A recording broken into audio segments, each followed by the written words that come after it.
Добар ден на сите. На моја покана денеска во општина Велес е претседателот на ВМРО ДПМН господин Христо Митковски. Денеска заедно со него, но и со пратеникот во Собранието на Република Македонија господин Игор Здравковски, претседателот на Советот господин Зоран Јутков и со дел од советниците во Советот на општина Велес.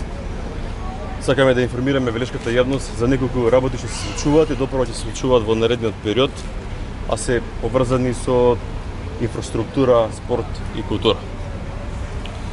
Пред некаде месец и пол на мојот официјален Facebook профил најавив дека левата страна од реката Вардар ќе го добие фактички третманот што го заслужува левата страна после 20 години. Ќе се вложат сериозни финансиски средства во подобрување на патната инфраструктура. Зборуваме помеѓу 30 до 35 милиони денара средства од општината кои ќе бидат вложени во овие 3-4 месеци се со цел подобрување значително на инфраструктурата патна во овој дел на нашиот град.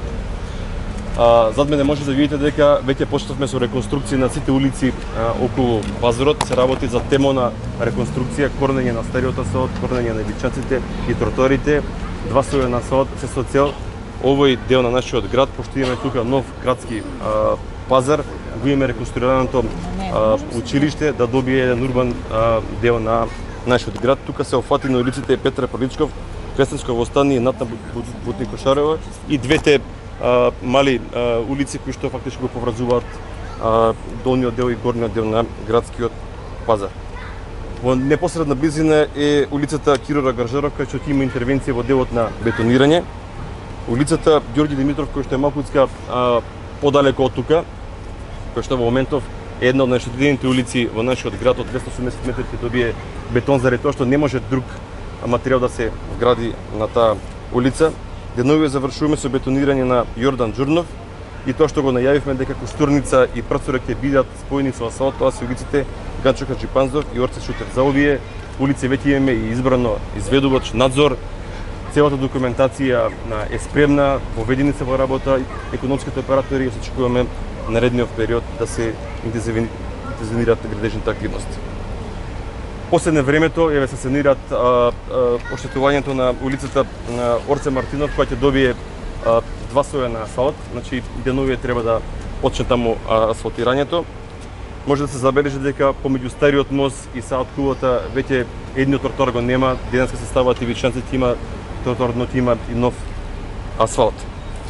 Исто така работиме и на бетонирање на една улица во Бузалково. Денови треба да почнеме една голема улица под школото во Сливник. Исто така работиме една улица во Карасари, завршивме една улица во Башино село и во Раштани, но ќе продолжиме и во другите населени места како што може да се види до сега. Некако се совпадна ова пресконференција, од сабале јас се потпишав и одлуката за отпочнување на еден голем проект за промена на целосно улично светување во LED светилки. Значи, со овој проект се планира промена на 4700 светилки, како во централното градско подрачје, така во периферните наши насоби, но и во селата. Тоа значи дека во наредниот период се надеваме дека ќе имаме првен успешна постапка, успешен договор и успешна реализација на овој клучен проект, заради тоа што сведоци сме дека пред енергетската криза направи големи штети финансиски на општина Велес, но и овие рестрикции што ги имаме, што до денеска се случуваат, ќе ги нема. Фактички правиме еден голем проект.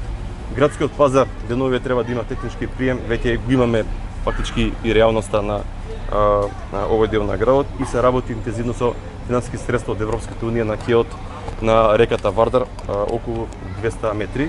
Од ова место заедно со претседателот и со советниците ќе направиме се и наредна година да продолжи изградбата на кеот уште за 200 метри и тоа значи дека помеѓу од новиот мост до стариот мост да имаме од страната на епархијата едно место каде што може нашите сограѓани да уживаат и да се рекреираат. Она што најмладите највише ги радува е дека игриштето во тунелот веќе е при крај, денови треба да се стави само тартан подлога на кошаркарското и на фудбалското, целиот простор е заграден. Ќе работиме и во Сујакори и во Карасари. Карасари денови треба да почне едно многу убаво детско игралиште, заради тоа што таму моментално нема никаква содржина за младите наши дечиња. Реалноста е тука игралиштето ќе автобуската станица веќе има трибини, има на ограда, денови треба да има кошеви, треба да има тартан и тоа го завршуваме. и никогаш не се откажавме од најголемиот спортско-рекреативен комплекс во Дворови, иако имавме сериозни проблеми во делот на документацијата, мислам дека надминавме и до крајот на оваа година треба да го имаме и тоа. И уште 2-3 реченици во делот на спортот и на културата ни следат пливачкиот маратон, но секако почињаме вечерва и со стрип колонијата. За неколку денова почиња и фестивалот на Джез Ворти со време на музика, втора година поред, тоа е нова манифестација која што ја организиравме и префрлиме финансиските средства за стоби, фактички организаторите веќе поддршката од страна на општината ја имаат за да може да се одржи и овој фестивал и ја користам оваа прилика да ги спомнам датумите 6, 7 и 8 октомври каде што имаме голем настан Велешка питна пастрамарија. На кратко. Тоа. Сега може да ја прашаме или после? Па, првен председател. Тој тротоар само да ја прашаме, што тоа Колеме Белковски дали тој не кажа. Добро, јас Да се Добро, председателство. да, повеле. Само веќе кога сме тоа улиците, дали тој тротоар што сега четврта година почна да се скрени? Значи таму имаше поставување на кабел, ископане, ќе се доведе во ред, мислам дека денови имаше дел и асфалтирање, но секако имаше и бетонирање, тој дел не е бетонирано ќе биде завршен денови. Така да школската година ќе ја почнеме со таму на тротоар.